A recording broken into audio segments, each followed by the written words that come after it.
Saya bisa menyimpulkan nih bahwa setiap kita melakukan kesalahan, pasti kita merasa bersalah. Lalu setelah kita merasa bersalah, kita menyesal, dan ada rasa seperti kita nggak mau ulangin kesalahan yang sama. Nah, itulah yang dinamakan pertobatan. Pertobatan itu bukan hanya sekedar menyesal, tapi ada usaha dari diri kita untuk tidak melakukannya lagi.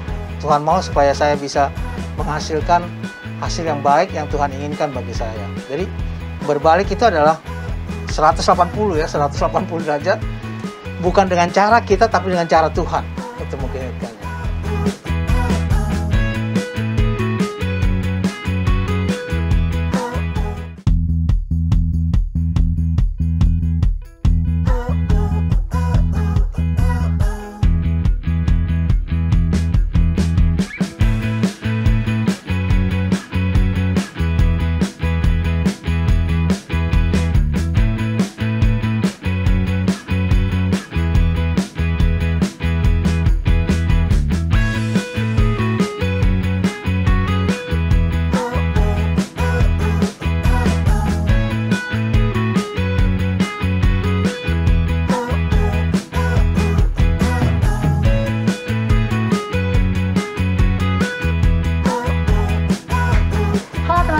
Apa kabar? Semoga kabarnya baik-baik ya.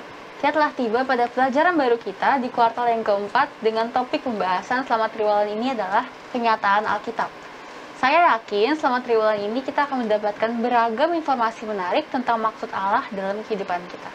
Betul banget tuh, dan tentunya ini sangat cocok untuk kita orang-orang muda agar lebih banyak belajar tentang kasih Allah dalam kehidupan kita.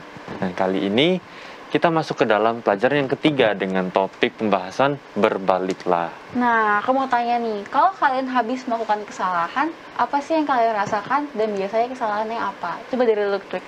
Biasanya tuh yang paling sering tuh bikin ini, suka nunda-nunda pekerjaan. Itu kan salah satu hal yang ya salah sih bener. Berarti disuruh sama orang tua gitu ya, terus iya, terus tugas-tugas juga. Nah, itu kesalahan kan? Itu rasanya kayak gimana kalau habis kayak nunda-nunda gitu? Ya pasti nyesel dong, tapi ngulang lagi, ngulang lagi. Iya, pasti dong. Nah kalau Aurel? Kalau aku, iya sih, paling kalau disuruh nggak dengerin, terus rasanya kayak bersalah. Terus yaudah ke depannya, tobat nggak? Mungkin sehari tobat, besoknya ulang lagi gitu. Nah, dari jawabannya Aurel dan mungkin jawaban teman-teman di rumah, saya bisa menyimpulkan nih bahwa setiap kita melakukan kesalahan, pasti kita merasa bersalah. Lalu setelah kita merasa bersalah, kita menyesal, dan ada rasa seperti kita nggak mau ulangin kesalahan yang sama. Nah, itulah yang dinamakan pertobatan. Nah, iya bener banget nih. Pertobatan itu bukan hanya sekedar menyesal, tapi ada usaha dari diri kita untuk tidak melakukannya lagi. Nah, benar. Di Alkitab juga menjelaskan jika kita melakukan kesalahan atau berdosa dan mengakuinya, maka Tuhan pasti akan mengampuni dosa-dosa kita. Nah, aku jadi ingat nih, satu ayat di Alkitab, di dalam Yesaya 1 ayat 18. Marilah, baiklah kita berperkara, firman Tuhan, sekalipun dosamu merah seperti kirmizi, akan menjadi putih seperti salju. Sekalipun berwarna merah seperti kain kesumba, akan menjadi putih seperti bulu domba. Nah, ini ajakan bagi kita sebagai orang-orang muda nih. Karena kita harus meninggalkan jalan yang jahat atau jalan yang berdosa. Nah, betul banget. Seperti juga yang tertulis dalam Yesaya 55 ayat 7, baiklah orang fasik meninggalkan jalannya dan orang jahat meninggalkan rancangannya.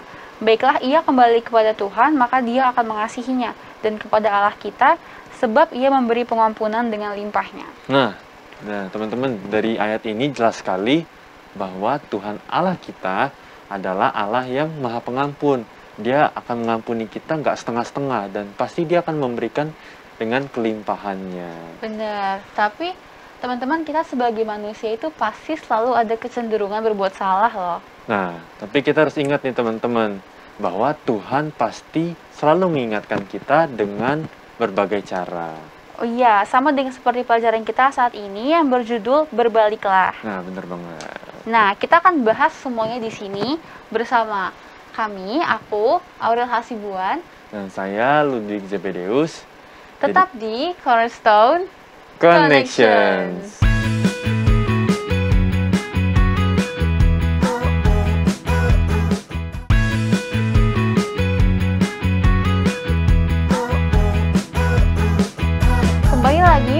Cornerstone Connections. Program ini hadir untuk menuntun kamu kepada Alkitab agar dapat melihat kisah besar Allah dan manusia. Jika kamu mencari firman Allah yang benar, Cornerstone Connections menyajikan Alkitab dan menantang kamu untuk menghubungkannya dengan kehidupan nyatamu. Nah, sepanjang triwulan ini, tema besarnya yaitu kenyataan Alkitab. Dan kita sudah masuk di pelajaran ketiga dengan judul Berbaliklah. Dan ayat inti untuk pelajaran kita kali ini terdapat dalam 1 Samuel 7 ayat 3 dikatakan, "Lalu berkatalah Samuel kepada seluruh kaum Israel demikian, jika kamu berbalik kepada Tuhan dengan segenap hati, maka jauhkanlah para Allah asing dan para Asitoret dari tengah-tengahmu dan tunjukkan hatimu kepada Tuhan dan beribadalah hanya kepadanya. Maka ia akan melepaskan kamu dari tangan orang Filistin." Nah, dari ayat ini kita lihat ya bahwa Allah menyuruh Samuel, nabinya, untuk menegur bangsa Israel supaya berbalik kepada Tuhan dan menjauhkan Allah-Allah lain. Dengan kata lain, Allah ingin supaya bangsa Israel hanya fokus kepada Tuhan. Nah, benar banget. Kalau kita baca ceritanya, saat itu orang Israel sedang berperang melawan bangsa Filistin. Nah, orang Filistin pada saat itu mengambil tabut Allah yang suci, kemudian diletakkan di kuil. Dan banyak kejadian tragis setelah itu karena mereka tidak menghormati tabut Allah. Dan apakah kalian tahu mengapa banyak sekali kesusahan yang dihadapi bangsa Israel? Itu karena mereka tidak sungguh-sungguh menyembah Tuhan. Nah, ada juga nih sebuah kutipan di dalam Alfa dan Omega jilid 2 halaman 276 dan 277 di kelas cahaya. Sekarang ini perlu diadakan suatu kebangunan agama hati yang sebenarnya sebagaimana yang telah dialami oleh bangsa Israel kuno. Pertobatan adalah langkah yang pertama yang harus diambil oleh semua orang yang mau kembali kepada Allah. Tidak seorang pun dapat melaksanakan hal ini bagi orang lain. Secara pribadi, kita harus merendahkan diri di hadapan Allah dan membuang berhala-berhala kita. Bila mana kita sudah melakukan segala sesuatu yang dapat kita lakukan, maka Tuhan akan menyatakan kepada kita keselamatannya. Nah, dalam kehidupan sehari-hari, tentunya kita selalu dihadapkan dengan banyak godaan yang pasti membuat kita jatuh ke dalam dosa.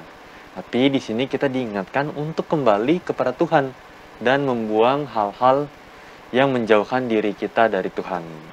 Nah, dan di satu tulisan dari Augustine di bagian pandangan lain, Allah telah menjanjikan pengampunan terhadap pertobatanmu. Namun, ia tidak berjanji untuk besok terhadap penundaan kamu. Nah, itu maksudnya apa tuh? Tuhan tuh nggak mau ngampunin kita gitu? Bukan gitu maksudnya. Nah, maksudnya nih, Tuhan selalu menjanjikan pengampunan kepada kita. Jika kita berbuat dosa atau kesalahan, kita nggak boleh menunda waktu kita untuk mohon ampun kepada Tuhan saat itu juga. Karena kita nggak tahu apakah besok Tuhan masih kasih kita kesempatan untuk bertobat dalam hidup kita. Gitu ya. Oke. Nah, teman-teman tahu nggak sih, tabut perjanjian adalah tabut yang sakral yang Tuhan minta kepada Musa untuk membuatnya. Tabut itu terbuat dari kayu yang dilebur dengan emas. Di atas tabut tersebut duduk dua kerup yang dilebur dengan emas, di mana sayap-sayapnya dibentangkan saling menghadap satu dengan yang lain. Kemuliaan dan hadirat Allah bersemayam di antara para kerup tersebut. Terdapat dalam 1 Samuel 4 ayat 4. Allah sangat teliti sehubungan dengan tabut perjanjian. Tabut tersebut harus tinggal di dalam bilik yang maha suci. Tidak seorang pun yang boleh melihat ke dalamnya, kecuali imam besar setahun sekali.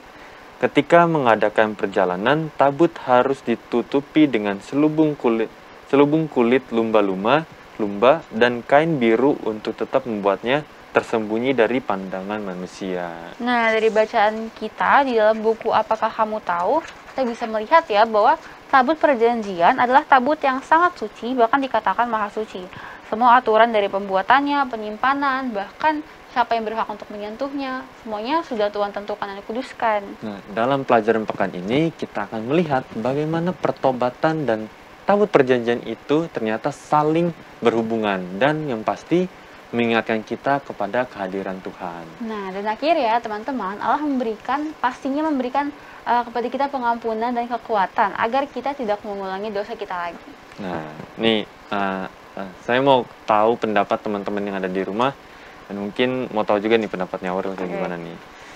Pernah nggak sih kamu melakukan sesuatu atau membuat sebuah keputusan tanpa memikirkan akibatnya kemudian? Pernah nggak? Ambil keputusan Pernah sih. Sering banget ya? Enggak. Apa tuh? Sering sih enggak, tapi pasti ada satu titik, tapi aku nggak bisa pikirin sekarang apa ya. Coba lu tuh pernah nggak? Pernah dong.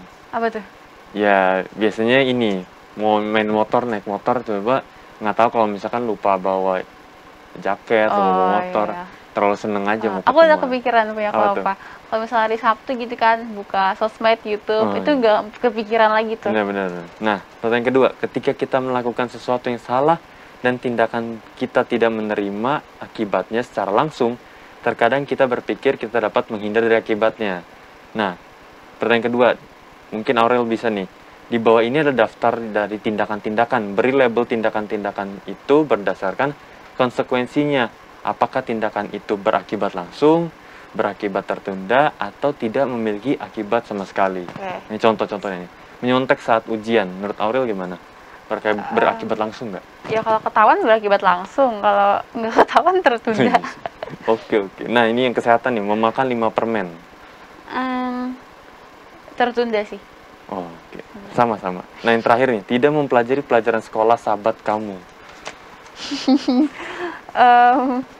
Tertunda kali ya. Iya, sama sih. Tertunda pasti. Oke, terima kasih. Oke. Nah guys, kita sudah diskusikan bersama nih. Cuman ada beberapa yang kita pengen tahu lebih ya. Mending daripada kita tambah bingung, kita diskusi aja sama Pak Pendeta. Nah, iya. Oke deh. Teman-teman kita akan diskusi lagi bersama Pak Pendeta. Jadi jangan kemana-mana. Tetap di Cornerstone Connections.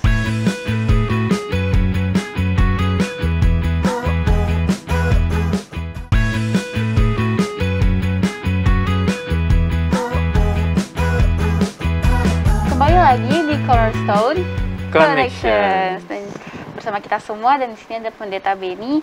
Shalom Pak Pendeta. Shalom, sehat-sehat semua. Puji Tuhan, sehat. Nah, sekarang kalau pertanyaan kan sehat dulu ya. Iya. Pendeta nih, aku mau nanya nih Pendeta. Tadi lumayan pengen aku tanyain. Kan kita kali ini belajar tentang berbaliklah. Terus berbicara juga tentang kayak tadi di awal kita sempat bahas menyesal dan ingin bertobat. Lalu tadi kita bahas lagi tentang waktu dibaca di Apakah Kamu Tahu, di buku ini dia bercerita tentang tabut perjanjian dan kesakralan dari tabut perjanjian. Nah yang aku pengen tanyain kenapa, apa sih hubungan antara tabut perjanjian dan juga pertobatan? Iya, tabut perjanjian itu kan simbol kehadiran Allah ya. Kita tahu ceritanya. Kalau mereka mau lewat, mau apa semua, waktu mereka di padang belantara, kemudian masuk ke tanah Kanaan, kan tabut itu melambangkan kehadiran Allah. Jadi mereka memang jaga, mereka memang awasi, dan Tuhan juga katakan jangan dekat-dekat juga, sembarangan aja orang nyentuh aja bisa mati bahkan. Jadi satu hal yang diberikan itu tanda kehadiran Allah. Kita masuk sekarang pelajaran kita ke 1 Samuel pasal 4. Samuel pasal 4 yang menandakan bahwa ini orang Israel ini ya, khususnya juga kita sudah belajar yang lalu anak-anak Imam Eli itu, kemudian dia akhirnya diambil tabut perjanjian itu, dibawa ya dengan orang Filistin ya. Kemudian ini kan rasanya hilang ini ya, karena mereka sebelumnya kan rasa bahwa ya sudahlah, kita udah tenang-tenang, nggak ada inikannya, hidup lupa dengan Tuhan loh ya. Mereka lupa dengan Tuhan, lupa segalanya ya. Begitu mereka diserang, kemudian tabut perjanjian hilang ya, dibawa, maka mereka mulai gagapan bahwa kenapa bisa sampai begini gitu ya. Dan sebenarnya pelajaran kita katakan disuruh untuk kembalilah, bertobatlah. Kenapa? Karena tabut perjanjian saja lambangkan kehadiran Tuhan sudah nggak ada sama kamu ya, jadi harus kembali lagi, berbalik lagi untuk meminta agar tabut itu ataupun Tuhan boleh hadir bersama-sama dengan mereka. Aku mau tanya Pak Pen, mengapa tabut perjanjian itu suci sehingga nggak boleh ada sembarangan orang yang menyentuhnya? Iya, kita tahu pada waktu tabut ini dibuat, ya kan itu digambarkan juga dengan Tuhan hadir di sana. Sebabnya itu ada di bangsa Israel, melambangkan di pelajaran kita katakan bahkan ada malaikat kerubium ya, yang menudungi, lambang kesuciannya dan lain sebagainya, itu kan lambang daripada oke, ini memang saya hadir di sini, jangan sembarangan. Kalau Tuhan bilang jangan kan jangan ya. Ya Tuhan bilang jadi, apa Tuhan bilang jangan ya jangan gitu. Ya, tapi kan mereka anggap bahwa sudahlah, karena sudah biasa, mungkin karena sudah apa, sehingga anggap tidak ada lagi batasan lainnya. Seharusnya walaupun keadaan bagaimanapun kita harus batasi bahwa oh ini memang suci, ini memang tabut perjanjian, lambang daripada kehadiran Tuhan, lambang daripada Tuhan bersama-sama dengan mereka. Ini itu harus ada sebenarnya. Tapi mereka melupakannya karena situasi mereka sudah terbawa dengan situasi pada zaman itu di sekitar mereka. Jadi itu lambang daripada kehadiran Tuhan. Kita tahu rumput aja kok ya, Musa waktu panggil kan, padahal rumput semak-semak kan, tanggalkan kasutmu, tempat ini kudus. Ya, dimanapun kalau Tuhan ada ya itu lambang daripada kekudusan. Nah, aku mau nanya lagi nih, kenapa sih si Samuel ini menegur orang Israel supaya berbalik ke Tuhan? Kenapa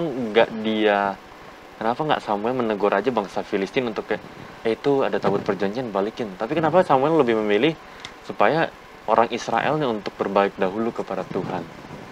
Iya, Allah membiarkan orang Filistin itu menang oleh karena orang Israel sendiri sudah melupakan Tuhan. Ya, jadi sudah melupakan Tuhan, sudah segala sesuatunya mereka sudah sama dengan yang lain-lain, sama dengan masyarakat ataupun bangsa-bangsa di sekitarnya dalam segala aspek kehidupan mereka dan lain sebagainya. Itu sebabnya judulnya kan katakan berbalik ya. Berbalik. Sekarang sama katakan oke, sekarang kamu harus balik, kamu harus bertobat gitu loh. Karena keadaan kamu ini sekarang sudah jauh dari Tuhan yang menganggap, tadi ada kutipan deh. Apa tuh yang di depan kali itu, sekilas cahaya pandangan ya. lain. Ya. Sekarang ini perlu diadakan untuk kebangunan agama hati yang sebenarnya sebagaimana yang telah dialami oleh bangsa Israel kuno. Pertobatan adalah langkah pertama yang harus diambil dari semua. Ya, kemudian tidak seorang pun dapat melaksanakan hal itu bagi orang lain. Ya, secara pribadi kita harus merendahkan diri di hadapan Allah dan membuang berhala-berhala kita. Jadi memang dimintakan bahwa kehidupan sudah demikian, sekarang balik, ayo balik. Dan kalau berbalik itu bukan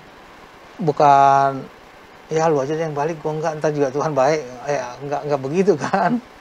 Ya, kalau kamu berbalik itu kan masing-masing pribadi yang harus melakukan untuk kembali. Jadi Musa meminta bangsa itu untuk ayo berbalik, ayo bertobat ya. Tadi sudah baca arti pertobatan kan.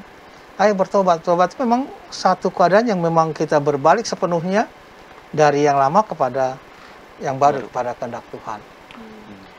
Nah, terus Pak Pendeta, kalau di zaman sekarang ini tabut perjanjian itu bentuknya kayak gimana sih? Iya, kalau fisik ya tentu udah tidak ini ya.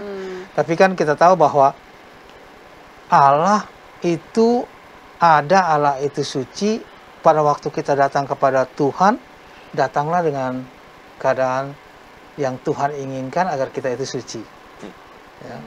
Jadi suci itu jangan dianggap menurut kita. Oh, menurut saya ini saya sudah suci datang pada Tuhan. Ya, menurut kita, menurut Tuhan kita nggak suci begitu. Jadi kalau datang kepada Tuhan, datang dengan cara Tuhan, ya karena Tuhan itu suci, datanglah dengan kesucian yang Tuhan inginkan. Kemudian kalau kita mau untuk melakukan semuanya itu, maka kita harus melihat sekarang ini bahwa Tuhan hadir kok ya.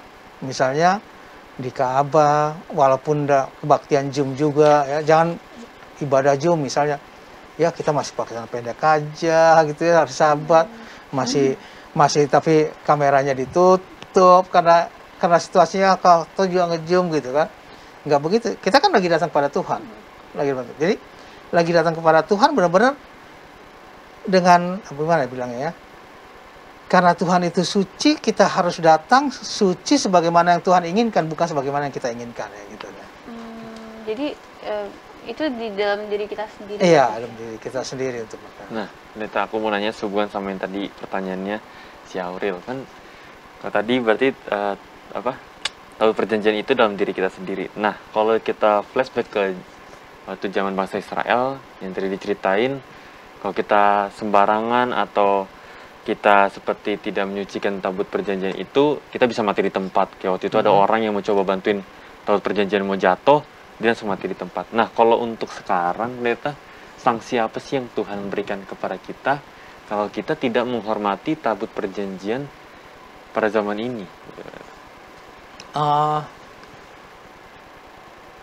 Ada mungkin yang langsung Tuhan tegur, ya, ada yang langsung Tuhan tegur, ya, dengan kejadian-kejadian yang sebenarnya Tuhan tegur itu karena kamu tidak ini, kamu berbalik, kamu bertobat, ya.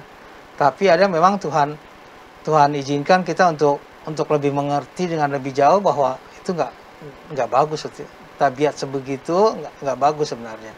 Jadi ada hal-hal yang memang Tuhan ingin.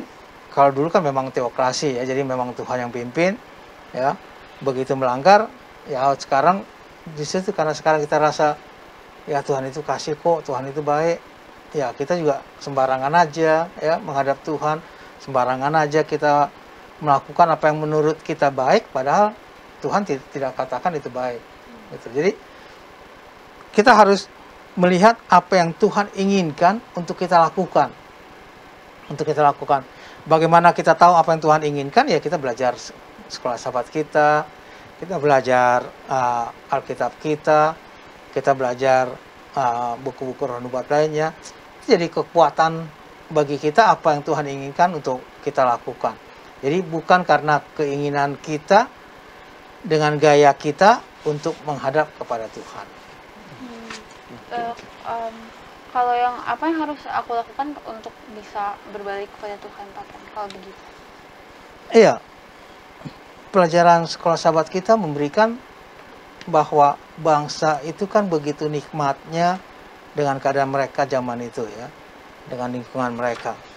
Kalau dalam bagian pokok katakan, jangan ada padamu Allah lain di hadapan hadiratku, ya, Keluaran 20 ayat 3 dan 4. Kemudian bertobat itu adalah berduka cita menurut Allah, ya. Jadi memang menyesal menurut Allah sehingga kita harus berbalik, ya. Bagaimana kita harus berbalik? Ya sekarang waktunya bagi kita untuk Tuhan, apa sih yang Tuhan mau supaya saya lakukan, ya. Apa sih yang Tuhan mau supaya saya kalau menghadap Tuhan, oke, saya bisa dapatkan ini. Apa sih yang Tuhan mau supaya saya bisa menghasilkan hasil yang baik yang Tuhan inginkan bagi saya. Jadi berbalik itu adalah 180 derajat, bukan dengan cara kita tapi dengan cara Tuhan. Itu mungkin kan, ya. Nah, ini Pendeta, aku mau nanya nih. Kan di sepanjang pelajaran kita nih, di sini kan seperti menceritakan tentang ada yang banyak tentang mungkin kayak penghakimannya atau hukuman yang kalau misalnya kita nggak berbalik. Namun secara bersamaan dengan penghakiman dan penghukuman itu, Allah pasti kan selalu menunjukkan kemurahan hatinya, kayak pasti kalau misalnya berbalik bakal kayak gimana. Nah, Pendeta, yang aku mau tanyain kayak unsur apa sih dari cerita ini yang seperti menunjukkan bahwa ini loh kemurahan Tuhan kepada bangsa Israel. Kira-kira apa, Pendeta? Iya, ini ceritanya begini. Filistin datang, kemudian bangsa Israel kalahkan, tabut diambil. Iya. Oke. Begitu tabut diambil, tabut dimasukkan ke tempat yang orang Filistin katakan suci, ya, tempat suci orang Filistin. Tapi pada waktu dimasukkan, maka malam katanya Allah-Allah atau ilah-ilah mereka itu jatuh berantakan, pecah dan lain sebagainya, kepalanya, tangannya kemana-mana, nggak ada apa-apa. Akhirnya mereka tahu bahwa oh itu karena tabut itu. Kita harus pulangkan itu, ya. Untuk pulangkan, bacaan kita katakan ada batasannya, ya, ada caranya, harus tutupi dan lain sebagainya. Jadi mereka melakukannya. Jadi apa yang diberikan di sini bahwa di satu pihak memang ada kejatuhan di sini, tapi dan pihak Allah memperkenalkan pada orang lain siapa dirinya, bahwa dia memang Allah yang benar, yang patut, dan orang Filistin katakan memang itulah Allah yang benar, orang Israel. Ya, karena Allah sendiri berantakan pada saat itu. Jadi ini gambarkan. Jadi kita berbalik untuk mendapatkan hasil yang baik kemudian pada waktu kita tahu bahwa itu cara Allah, jangan balik lagi gitu loh. Jangan sudah, oke, takut jadi sudah sama kita, hidup lagi sebagaimana yang nggak bagus lagi, yang nggak begitu juga. Ya, tetap dalam kehidupan yang Allah inginkan supaya kita melakukan dengan baik. Wah, nggak terasa nih diskusi kita udah mau berakhir. Mungkin Pendeta Bedi bisa kasih 1 atau 2 kalimat kesimpulan supaya sahabat-sahabat Cornerstone di rumah bisa selalu mengingatnya, menguatkan iman kita semua, dan sekalian doakan kami, Pendeta. Oke. Apa yang bisa kita dapatkan dari pelajaran kita pada saat ini adalah berbalik dalam hal ini adalah bertobat. Bertobat dari apa? Bertobat dari kebiasaan kita yang tidak baik menurut Allah. Jangan menurut kita baik, tapi menurut Allah tidak baik. Jadi, bertobat dari kebiasaan tidak baik yang menurut Allah. Dari mana kita tahu pertobatan yang menurut Allah itu? Kita belajar daripada firman Tuhan, belajar sekolah sahabat, belajar lain sebagainya. Apa yang Tuhan inginkan untuk kita lakukan. Itulah tandanya kita berbalik. Jadi, jangan sampai kesucian Allah itu hilang daripada kita. Kita dimintakan untuk berbalik supaya kita juga suci sebagaimana Allah suci. Baik, kita tunduk kepala untuk berdoa. Bapa di surga, kami terima kasih atas pelajaran yang Tuhan berikan. Kami terima kasih atas nasihat Tuhan yang mengingatkan bagi kami untuk kami berbalik, oleh karena Engkau menginginkan agar kami boleh suci sebagaimana Engkau suci. Kiranya Tuhan memberkati masing-masing kami, memberkati semua orang-orang muda dimanapun mereka berada, memberkati dalam segala aktivitas serta kegiatan. Yang sakit Tuhan berikan kesembuhan, yang dalam kesusahan dan berseru kepada Tuhan, Tuhan kiranya boleh menjawab doa-doa mereka, agar mereka boleh bersuka, bergembira karenanya. Ampuni segala dosa dan kesalahan kami. Kami berdoa dalam nama anak Yesus Kristus Tuhan dan Juru Selamat kami. Amin. Amin. Oke, itulah pembahasan pelajaran Cornerstone kita sepanjang pekan ini bersama sahabat-sahabat di studio, dan Pendeta Beni sudah berakhir. Terima kasih ya. Semangat terus dalam mempelajari Alkitab. Buatlah sebuah ketetapan untuk membaca Alkitab kamu dari halaman ke halaman, dan lihat sendiri apa yang terjadi di sana. Banyak janji pengharapan yang Tuhan tulis untuk kita semua. Nah, terima kasih sahabat-sahabat channel yang selalu setia mencari dan belajar firman Tuhan melalui Cornerstone Connection.